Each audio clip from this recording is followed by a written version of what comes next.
Les applications Angular modernes n'ont rien à voir avec ce à quoi elles pouvaient ressembler il y a quelques années. Elles sont désormais beaucoup plus performantes, ont une bien meilleure développeur expérience et sont beaucoup plus faciles à prendre en main, que ce soit pour les développeurs seniors qui sont habitués à travailler avec les frameworks, mais également pour les nouveaux arrivants qui ne le connaissent pas du tout. Si tu as découvert Angular il y a quelques années et que tu as lâché l'affaire parce que tu as rencontré des difficultés par rapport au choix derrière le framework, comme par exemple l'utilisation des ng modules, de RxJS, des temps de build qui pouvaient être assez longs, ou même tout simplement à cause de la documentation qui était franchement pas évidente à utiliser, eh bien ça pourrait peut-être t'intéresser de rejeter un coup d'œil à Angular et de lui redonner sa chance parce que le framework a vraiment changé et il est beaucoup plus simple à appréhender maintenant. Dans cette vidéo, j'aimerais qu'on fasse un récapitulatif des principales fonctionnalités et changements majeurs qui ont eu lieu dans Angular au cours des dernières versions et qui vont conduire à la renaissance du framework pour la version 17. Et je pense que cette renaissance, eh bien en réalité, elle commence vraiment à partir de la version 14 grâce au standalone component. Depuis la création d'Angular, il y a un point qui a souvent été mal compris et mal utilisé et je pense que tu y as déjà été confronté, c'est tout simplement les ng modules. L'idée derrière les ng modules, elle était assez simple, c'est tout simplement de pouvoir regrouper différents éléments, que ce soit des composants, des pipes, des directives ou même d'autres modules, pour que tu puisses les exposer pour les réutiliser plus facilement sur ton projet ou même pour d'autres projets, mais également pour les charger uniquement lorsque tu en auras besoin via du lazy loading. Sur le principe, c'est une fonctionnalité qui est super intéressante à utiliser, mais elle posait quand même plusieurs problèmes, comme par exemple le fait de savoir comment est-ce que tu allais organiser tes modules, quels éléments est-ce que tu allais regrouper au sein d'un même module. Et l'autre problème que ça pouvait poser, c'est tout simplement lorsque tu voulais tester un élément qui était issu de ce module, puisque tu allais récupérer tout le module, eh bien tu n'avais pas de moyen de récupérer uniquement les éléments dont tu allais te servir au sein de ton composant. Alors, tu avais une première approche à ce moment-là, dont tu as peut-être déjà entendu parler, qui était de faire du SCAM, du Single Component Angular Module. Et l'idée, c'est que tu allais créer un module par composant ou par élément, donc par exemple par directive, par pipe, et dans chacun des modules liés à tes composants, tu allais pouvoir importer chaque module de façon unitaire dont tu allais avoir besoin dans ton composant. Ça te réglait un premier problème, notamment par rapport aux dépendances, parce que dans ce module-là, tu allais pouvoir récupérer uniquement les éléments dont tu te sers directement au sein de ton composant, par exemple, donc tu n'avais pas à gérer des dépendances inutiles. Par contre, le problème que ça t'amenait, c'était que ça te forçait à écrire plus de code et la développeur expérience n'était pas optimale. C'est pour ça que la version 14 était très attendue, car elle a introduit les standalone components. Et l'idée derrière les standalone components, eh bien, tu allais reprendre le principe du SCAM, à savoir que tu allais avoir un module par composant, mais cette fois, eh bien, ce n'était plus à toi de venir créer ce module à la main. Depuis cette version, tout ce que tu as à faire, c'est de renseigner une propriété standalone que tu as valorisée à true au niveau de ton composant, et c'est ton composant qui va porter ton module. Donc c'est totalement géré par Angular, donc de ton côté ça va totalement être transparent et tous les imports ou les providers que tu as besoin de renseigner, eh bien tu pourras les renseigner directement lors de la déclaration de ton composant. Donc le gros avantage de cette feature, c'est qu'elle te permet de continuer de bénéficier des avantages des modules et donc de pouvoir faire du lazy loading et de récupérer uniquement les éléments dont tu vas avoir besoin quand tu en auras besoin. Et puisque maintenant tu vas pouvoir importer directement sur ton composant les éléments que tu vas utiliser, ça va aussi te simplifier au niveau de tes tests parce que tu n'auras pas de dépendance inutile et tu auras beaucoup moins de code de configuration à écrire pour pouvoir gérer ton application. Et cette version, elle a aussi introduit une autre fonctionnalité qui est très intéressante et qui permet d'améliorer la développeur expérience. C'est tout simplement le fait de pouvoir injecter des dépendances dans tes éléments via une méthode inject plutôt que de passer par le constructeur. La seule contrainte à laquelle tu vas faire face pour pouvoir utiliser cette méthode qui est mise à disposition par Angular, c'est que tu ne peux t'en servir que lorsque tu es dans un contexte d'injection. Ça va par exemple être lorsque tu vas initialiser un champ de ton composant, que tu vas être dans un constructeur, ou alors, et c'est ce qui a permis d'ouvrir le plus de possibilités pour la suite, que tu sois dans une fonction factory. C'est une fonctionnalité qui peut paraître simple, mais elle améliore déjà la développeur expérience du framework et elle va permettre d'introduire une nouvelle notion dans la version 15 d'Angular. Sur tes différents projets, tu as certainement déjà dû te servir d'un intercepteur, d'un guard ou bien d'un resolver. Et avant la version 15 Angular, pour pouvoir les déclarer, tu devais passer par des classes. Grâce au travail qui a été fait en amont dans la version 14 lors de l'introduction de la méthode inject et de son utilisation dans des fonctions factory, tu as maintenant la possibilité de créer des guards, des resolvers ou bien des intercepteurs sous forme de fonctions. Je trouve que c'est une fonctionnalité qui est très intéressante car ça te permet de les déclarer directement là où tu en as besoin et que ça nécessite beaucoup moins de code qu'avant. Il n'y a pas de changement fondamental en ce qui concerne le fonctionnement, mais je trouve que le fait de pouvoir les déclarer directement là où tu en as besoin, ça te permet d'avoir quelque chose qui est beaucoup plus simple à utiliser. D'autant plus que je sais pas toi, mais personnellement, quand j'ai besoin de passer par un resolver ou par un guard, j'ai pas beaucoup de code à l'intérieur. Typiquement, le cas du resolver, c'est que tu vas vouloir faire un appel à ta gateway pour pouvoir récupérer de la donnée depuis ton API. Donc très souvent, tu auras besoin d'accéder aux paramètres de ton URL, peut-être à une ou deux gateways. Tu fais ton appel et tu vas renvoyer directement cette valeur. Donc généralement, ça va te prendre 2-3 lignes de code. Le fait de l'avoir dans le même fichier, fichiers, c'est beaucoup mieux, tu peux t'en servir beaucoup plus facilement. C'est une amélioration qui apporte beaucoup plus de confort et je trouve que ça rend les guards, les resolvers et les intercepteurs encore plus simples à utiliser. La version 15 d'Angular, elle apporte aussi une fonctionnalité qui est très puissante et pourtant que je vois encore assez peu utiliser, c'est la Directive Composition. En gros, c'est une fonctionnalité qui te permet très facilement de récupérer du comportement qui va être issu d'autres directives pour que tu puisses t'en resservir au sein d'autres éléments. Donc par exemple dans une autre directive ou dans un composant directement. Et grâce à la Directive Composition, tu vas pouvoir récupérer les comportements des éléments que tu vas importer, mais tu vas aussi pouvoir récupérer les inputs et les outputs. Pour que tu puisses t'en servir, il te suffit tout simplement d'ajouter la propriété host directive dans la déclaration de ton élément et de lui passer en valeur un tableau avec les directives que tu souhaites importer. Et ensuite, pour pouvoir te servir de cette directive dans ton élément, il te suffit tout simplement de la récupérer via injection de dépendance. C'est une fonctionnalité qui est très puissante et aussi très simple à utiliser, qui va te permettre de combiner différentes directives pour pouvoir mutualiser les comportements. Si tu veux voir ça plus en détail, j'ai déjà publié une vidéo pour te montrer comment est-ce que tu peux t'en servir sur tes projets. Donc je te mettrai le lien dans la description et quelque part en haut de la vidéo. Si tu es familier avec le concept de détection de changement d'Angular, tu as peut-être déjà entendu parler de Zone.js, la librairie qu'utilise Angular pour pouvoir gérer la détection de changement au sein du framework. La détection de changement, c'est tout simplement qu'à chaque fois que ton utilisateur va interagir avec ton application, tu vas devoir mettre à jour l'affichage pour que ton utilisateur puisse continuer à se servir de ton application. Si je te prends l'exemple très simple d'une to-do list, tu vas écrire la to-do que tu veux compléter et peut-être que lorsque tu vas cliquer sur le bouton d'ajout, tu vas voir ta nouvelle to-do qui va s'afficher dans ta liste en dessous. Donc il faut que tu puisses modifier l'affichage pour pouvoir répondre à cette action. De la même façon, si jamais tu veux naviguer entre deux pages de ton application, tu vas devoir changer le contenu qui est affiché à ton utilisateur. Donc encore une fois, c'est la détection de changement qui va intervenir. Et ça fait longtemps que l'équipe derrière Angular cherche à améliorer la façon dont la détection de changement est gérée par le framework. Et je vais tout de suite te montrer un exemple pour que tu puisses te rendre compte pourquoi. Le fonctionnement de Zone.js qui te permet de détecter s'il y a eu des changements ou non au sein de ton application et s'il faut modifier son affichage, eh bien c'est tout simplement qu'à chaque fois que tu vas avoir une interaction avec une application, Angular va reparcourir l'entièreté de ton arbre de composants, il va contrôler chaque valeur. Si jamais il y a une modification, eh bien il va la modifier et si jamais il n'y a pas de modification, eh bien il ne va pas faire de changement. Mais même s'il ne fait pas de changement, il est obligé de faire le contrôle pour pouvoir comparer ta valeur précédente et ta valeur actuelle pour pouvoir détecter s'il y a un changement. Je vais te montrer un exemple pour que ce soit un peu plus visuel et un peu plus facile à comprendre. Et cette application, eh bien, elle représente notre arbre de composants. Pour que tu puisses te rendre compte des opérations qui sont faites par Angular pour pouvoir détecter s'il y a un changement ou non, je vais tout simplement venir sur mon composant ici et je vais venir simuler un clic. Tu vois qu'à partir du moment où j'ai cliqué, tous les composants ici se sont mis en couleur, ont clignoté. C'est tout simplement qu'en fait, ils vont clignoter à chaque fois que le contrôle est fait sur ces composants. Donc en fait, là, on va faire une interaction sur notre composant qui est ici, mais Angular va être obligé de reparcourir l'entièreté de l'arbre des composants depuis sa racine pour pouvoir comparer s'il y a des valeurs et s'il y a des changements. Et ça, c'est le mode de détection de changement par défaut. Maintenant, tu as un autre mode qui est le mode onPush qui te permet d'éviter quelques opérations. Tu vois que ici, j'ai un composant qui est en onPush. Et lorsque je vais cliquer donc sur le même composant qu'avant, tout clignote sauf ce composant. L'objectif derrière un composant onPush, c'est que tu vas partir du principe que si la référence des données que tu passes en input de ton composant qui est en onPush n'est pas modifiée, il n'y a aucune raison que le contenu de ce composant change et dans ce cas, tu vas indiquer à Angular que ce n'est pas la peine de faire un contrôle pour vérifier s'il y a des changements à impacter sur ton composant. Mais tu vois que si je viens cliquer sur ce composant qui est onPush, dans ce cas-là, Angular va de nouveau contrôler si des valeurs ont changé sur ce composant pour pouvoir modifier ton affichage en conséquence.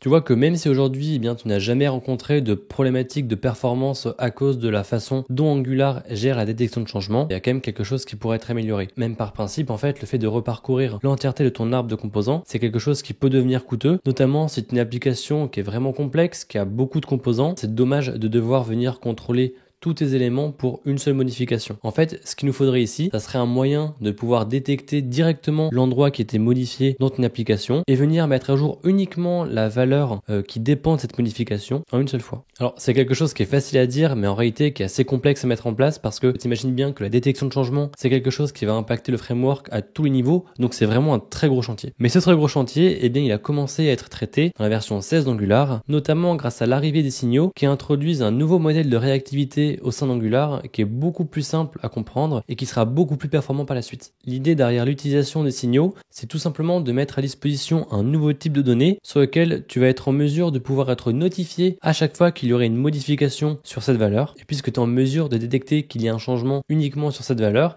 eh bien tu pourrais directement mettre à jour l'affichage de ton application pour la valeur impactée. Tu n'aurais plus besoin de venir contrôler toute une arbre de composants et donc tu aurais quelque chose qui serait encore plus performant et même qui serait beaucoup plus simple à comprendre pour les nouveaux arrivants sur le framework. framework. Ok, donc maintenant on a vu qu'en utilisant les signaux, tu allais pouvoir bénéficier d'amélioration des performances parce qu'à terme, on pourra avoir une gestion de la détection de changement qui sera beaucoup plus fine et beaucoup plus efficace. Mais je veux aussi un autre avantage de taille à ce que tu utilises les signaux sur ton application. Personnellement, j'adore travailler avec RxJS et je trouve que c'est vraiment une force d'Angular parce qu'il s'y intègre très bien avec cette librairie. Mais j'ai aussi conscience que lorsque tu découvres Angular, devoir savoir travailler avec RxJS et les observables, c'est quand même un palier à franchir. En fait, c'est quelque chose qui est très puissant une fois que tu es à l'aise avec et que tu sais t'en servir. Mais au début, ça peut être assez compliqué de savoir t'en servir tout simplement parce que c'est un paradigme auquel on n'est pas forcément habitué et tu as aussi de nombreux opérateurs donc tu peux très facilement te perdre sur comment est-ce que tu vas utiliser RxJS et les observables. Mais ce qui est super intéressant, c'est qu'avec l'arrivée des signaux, tu as la possibilité de passer très facilement d'un observable à un signal et d'un signal à un observable. Maintenant, il y a peut-être une question que tu peux te poser, c'est tout simplement quand est-ce que tu vas devoir te servir d'un observable et quand est-ce que tu vas devoir te servir d'un signal. La manière dont je vois les choses, c'est que lorsque tu as besoin d'avoir une réactivité qui est très simple ou par exemple d'avoir une propriété calculée, je trouve que là les signaux sont très adaptés parce que tu pourras réagir très facilement, notamment via la méthode computed et pour les petits traitements qui sont même synchrones, c'est largement suffisant et c'est beaucoup plus simple à comprendre même pour de nouveaux arrivants que de passer par les observables et RxJS. Par contre, si jamais tu as besoin de faire des opérations plus complexes comme par exemple un debounce ou même si lorsque tu vas réagir à un événement, tu vas vouloir faire un autre appel à une API, si tu veux vraiment faire des traitements plus complexes ou que tu veux réagir à des événements asynchrones, que tu as vraiment besoin de pouvoir gérer de l'événementiel dans ton application, mais là je pense que le mieux c'est quand même de passer par RxJS. Je trouve que le fait de pouvoir basculer des signaux aux observables apporte énormément de valeur à Angular et ça va aussi te permettre d'introduire de la réactivité dans ton application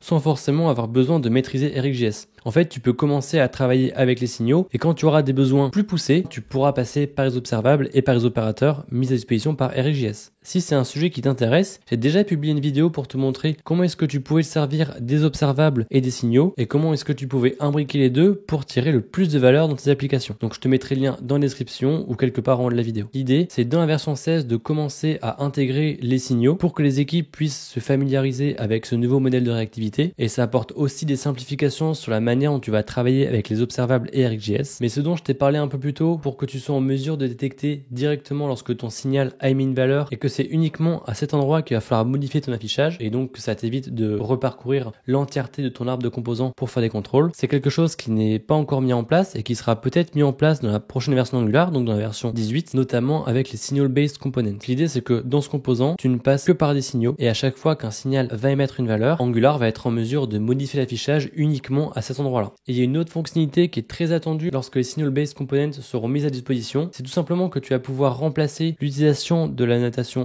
input par une méthode qui s'appellerait certainement aussi input, mais en passant par cette méthode, Angular va automatiquement te créer un signal que tu pourras utiliser dans ton composant. Et ça va apporter énormément de valeur et beaucoup simplifier les applications, ce qui veut dire que si maintenant tu es en mesure de récupérer un signal depuis ton composant, si jamais tu as besoin de t'en resservir ailleurs, tu pourras tout simplement appeler ton signal comme si de rien n'était, et encore mieux, si jamais tu as besoin de créer une propriété qui est calculée à partir de cet input, il te suffira tout simplement de passer par la méthode computed qui est mise à disposition par Angular et qui va te renvoyer un signal qui sera réévalué à chaque fois que les signaux que tu utiliseras à l'intérieur vont émettre une nouvelle valeur. Maintenant que je t'ai parlé de la détection de changement qui représente un énorme sujet et qui pourra te permettre d'avoir une application encore plus performante et encore plus simple à développer, j'aimerais te parler d'une autre amélioration majeure qu'a introduit Angular dans la version 16 et qui concerne le server-side rendering. Lorsque tu vas faire du SSR, tes composants doivent déjà être générés du côté du serveur et ensuite Angular va faire une passe sur ces composants pour pouvoir rendre une application interactive et c'est ce qu'on appelle l'hydration. Et jusqu'à présent, on parlait d'hydration destructive parce qu'après avoir généré des composants côté serveur, plutôt que d'ajouter des éléments au DOM, Angular venait détruire le contenu existant pour le remplacer par une propre version qu'il allait générer. Et depuis la version 16 d'Angular, tu peux désormais utiliser une stratégie d'hydration non destructive, c'est-à-dire qu'au lieu de remplacer tout le contenu de l'application qui a été récupéré côté serveur, Angular va venir réutiliser le DOM existant pour pouvoir hydrater ton application plutôt que de le remplacer intégralement. Grâce à cette fonctionnalité, tu pourras améliorer les performances de ton application si tu utilises le SSR et sans aucun effort, parce que la seule manipulation dont tu as besoin de faire, c'est d'ajouter un provider à la racine de ton application. Et dans cette version, on a également eu une autre amélioration qui concerne aussi la partie configuration des applications. Jusqu'à présent, si tu travaillais sur des applications complexes, peut-être que tu as rencontré des temps de build qui étaient assez longs. Et si c'est le cas, cette version va également introduire une nouveauté qui pourrait te plaire, c'est qu'il est désormais possible d'utiliser Vite et ES Build pour builder tes applications, ce qui peut te permettre d'avoir des temps de build qui sont réduits de 80%.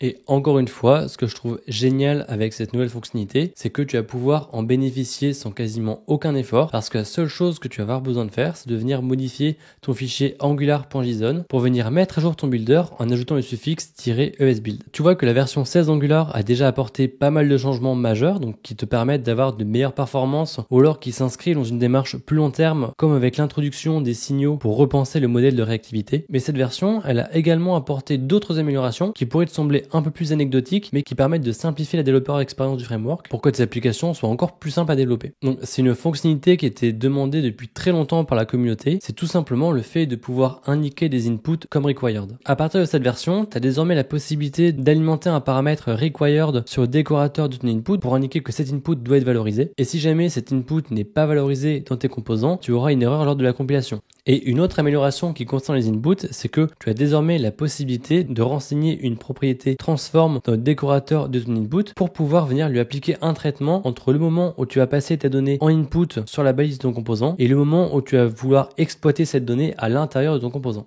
Jusqu'à présent, pour récupérer les paramètres qui étaient définis dans ton URL, tu devais passer par le Activated Route pour pouvoir accéder à ces paramètres. Depuis cette version, tu as maintenant la possibilité d'y accéder directement depuis tes inputs et pour ça, il te suffit d'appeler un input avec le nom du paramètre que tu souhaites récupérer ou de lui passer un alias dans le décorateur et d'ajouter l'option With Component Input Binding dans ton Provide Router à la racine de ton application. Avant qu'on passe à la version 17 d'Angular, j'aimerais te parler d'une fonctionnalité qui était très demandée et très attendue et qui peut te paraître très simple à utiliser mais qui va vraiment simplifier la lecture, c'est que depuis la version 16 Angular, les balises de tes composants sont maintenant auto-fermantes. C'est quelque chose qui peut sembler anecdotique, mais ça peut vraiment simplifier la lecture de ton code et du coup il sera beaucoup plus agréable à utiliser. Je pense que tu te rends compte, mais la version 16 d'Angular, elle a apporté énormément de changements majeurs au sein du framework. Elle a vraiment contribué à simplifier son utilisation. Maintenant, on va parler de la version 17 d'Angular et tu verras qu'en plus des fonctionnalités qu'elle a pu apporter sur le framework, elle a eu un gros impact sur l'écosystème général autour d'Angular. En fait, elle a eu tellement d'impact que c'est vraiment cette version qui vient officialiser la renaissance d'Angular.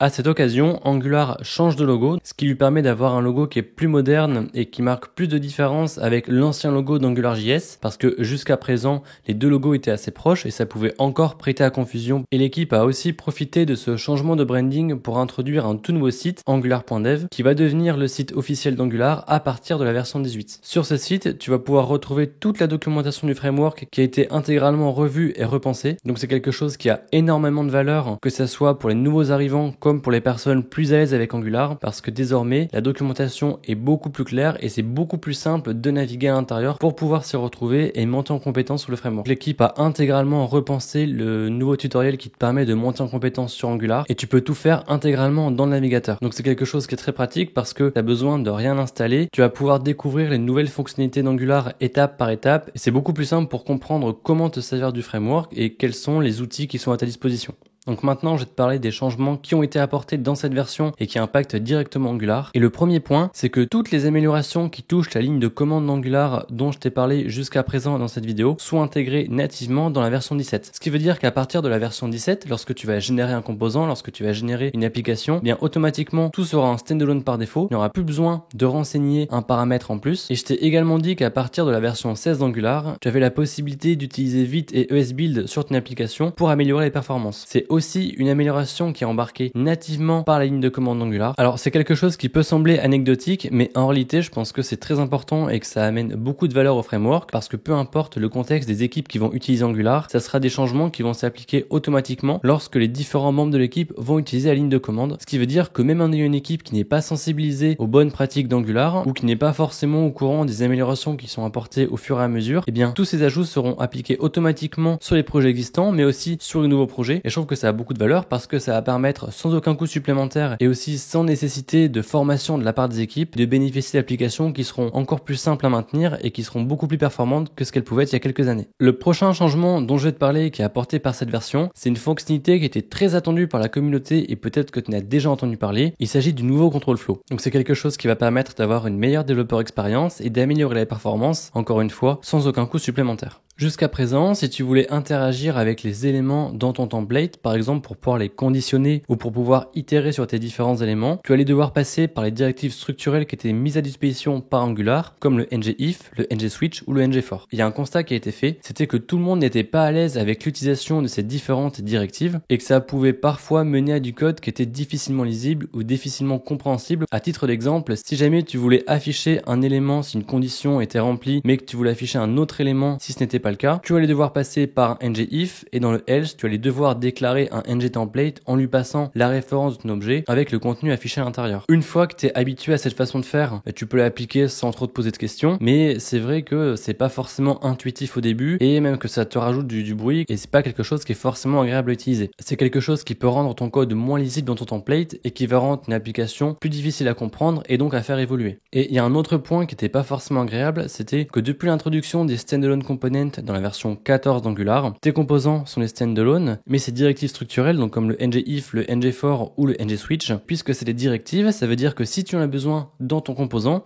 eh bien tu vas devoir les importer pour pouvoir t'en servir. C'est quelque chose qui n'est pas forcément gênant parce que maintenant, avec les IDE et l'autocomplétion, c'est quelque chose qui peut être fait naturellement, qui peut être fait très rapidement, mais ça pouvait ajouter une friction supplémentaire concernant leur utilisation. L'idée derrière le nouveau control flow, c'était de pouvoir mettre à disposition des blocs que tu allais pouvoir utiliser, qui ressemblent beaucoup plus à ce que tu pourras avoir dans du JavaScript et donc qui simplifierait beaucoup la lecture du code dans ton template, mais qui conserve aussi toutes les fonctionnalités qui sont disponibles aujourd'hui dans ces directives structurelles. Et il y a un autre avantage, c'est que ces blocs sont directement disponibles dans ton template, ce qui veut dire que tu n'as plus besoin de les importer depuis ton composant. Le premier, c'est le @if qui remplace le ngIf. L'avantage de cette syntaxe, c'est que tu as quelque chose qui va se rapprocher de ce que tu pourrais faire en JavaScript. Maintenant, tu as désormais un nouveau bloc else dans lequel tu peux passer si ta condition avant n'est pas respectée avec ton if. Et il y a un autre ajout, c'est que c'est la possibilité d'utiliser un bloc else if qui va te permettre d'évaluer une autre condition pour pouvoir afficher ton rendu. Et ce qu'il faut que tu notes, c'est que tout ce que tu pouvais faire avant dans le ngIf,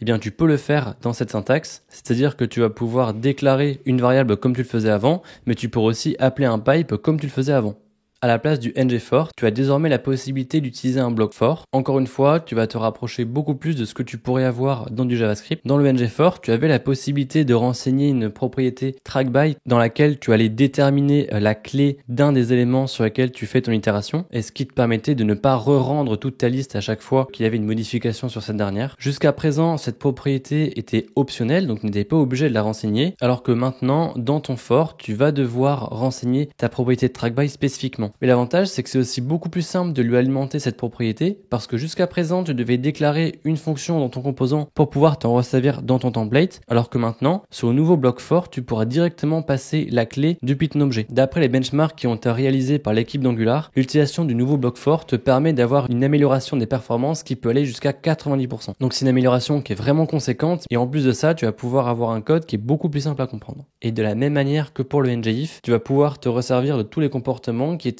mis en place sur le ngFor. C'est-à-dire que depuis ton ngFor, tu vas de nouveau pouvoir accéder aux variables qui te permettaient de récupérer l'index si ton élément était le premier ou le dernier, ou encore si tu étais sur un index pair ou impair. Maintenant, il y a même une nouvelle variable en plus, c'est que tu vas pouvoir récupérer le nombre d'éléments dans ta collection. Et de la même façon, jusqu'à présent, tu avais une directive ngSwitch que tu pouvais utiliser pour conditionner l'affichage du contenu selon différentes valeurs. Maintenant, tu vas avoir un équivalent avec le nouveau bloc switch. Encore une fois, le comportement est exactement le même. Je pense que tu peux te rendre compte, mais rien que cette amélioration, ça apporte énormément de changements à Angular. Donc sans effort supplémentaire, tu vas avoir une application qui sera beaucoup plus performante et beaucoup plus simple à maintenir et à développer. Jusqu'à présent, tu pouvais gérer du lazy loading uniquement au niveau des écrans. C'est-à-dire que depuis tes routes, eh bien, tu pouvais renseigner que tu utilisais du lazy loading et tu n'allais charger les informations dont tu as besoin uniquement lorsque ton utilisateur se rendait sur la page associée. Donc c'est quelque chose qui te permet déjà d'avoir une application qui est moins volumineuse et qui peut être chargée plus rapidement par ton utilisateur. Mais jusqu'à présent, tu n'avais pas la possibilité d'avoir une gestion plus fine. Par exemple, au niveau de ton composant, en retardant le chargement de certains éléments uniquement lorsque tu as besoin de les afficher. Mais depuis la version 17 d'Angular, Angular, c'est désormais quelque chose qui est possible grâce à l'introduction d'un nouveau bloc, le differ. L'idée derrière ce nouveau bloc, c'est tout simplement que tu vas pouvoir retarder l'affichage des éléments qui sont à l'intérieur en fonction de certaines conditions. Donc tu vas pouvoir lui passer différentes actions qui vont déclencher s'il y a besoin ou non de charger cet élément. Et en plus de ça, tu vas pouvoir définir un placeholder, donc un contenu qui sera affiché tant que ton élément n'aura pas été chargé. Et ce que je trouve génial avec cette fonctionnalité, c'est déjà que tu vas pouvoir en bénéficier très facilement et que les différents triggers qui te sont mis à disposition par Angular te permettent de couvrir la plupart des cas que tu pourrais rencontrer sur une application. Si tu veux une liste exhaustive de tous les triggers que tu pourrais utiliser et comment est-ce que tu pourrais t'en servir, je t'invite à aller regarder la documentation sur angular.dev parce qu'elle est très bien faite et qu'elle est très facile à comprendre. Maintenant qu'on a fait le tour sur les principaux changements qui ont été apportés sur Angular depuis les dernières versions, je pense que tu peux voir qu'en quelques années, il s'est quand même énormément amélioré, que maintenant tu peux avoir une bien meilleure développeur expérience et de bien meilleures performances. Le fait aussi que tu aies une nouvelle documentation sur le site d'angular.dev qui soit beaucoup plus simple à comprendre, qui soit beaucoup plus applicable, ça apporte énormément de valeur à l'écosystème d'Angular en règle générale et ça va permettre à de nouveaux arrivants de prendre en main le framework beaucoup plus facilement. En fait, je pense que c'est quelque chose que tu as peut-être déjà dû voir si tu as vu d'autres vidéos sur ma chaîne, mais je pense qu'Angular est un très bon outil quand on s'en sert correctement et que ces différentes améliorations ont contribué à le rendre plus simple. Donc si jamais tu as essayé Angular il y a quelques années, c'est vrai qu'il ressemblait pas du tout à ce à quoi il ressemble maintenant, je te conseille quand même d'y jeter un œil et de lui redonner sa chance. Je pense que jusqu'à présent, pour pouvoir tirer le maximum de valeur d'Angular, il fallait déjà que tu sois un développeur un peu senior et que tu sois à l'aise avec certains principes de programmation. Mais l'avantage avec ces dernières versions, c'est que Angular est désormais beaucoup plus simple à prendre en main, ce qui fait que même pour des développeurs et développeuses qui seront plus juniors, et bien maintenant, ils ont beaucoup plus de billes pour pouvoir prendre en main le framework et pour pouvoir travailler avec de façon très efficace et développer de très bonnes applications. Si tu as apprécié la vidéo, n'hésite pas à t'abonner à la chaîne pour être notifié des prochaines. Et si tu as la moindre question, n'hésite pas à la poser en commentaire ou à m'envoyer un message directement sur LinkedIn. Salut!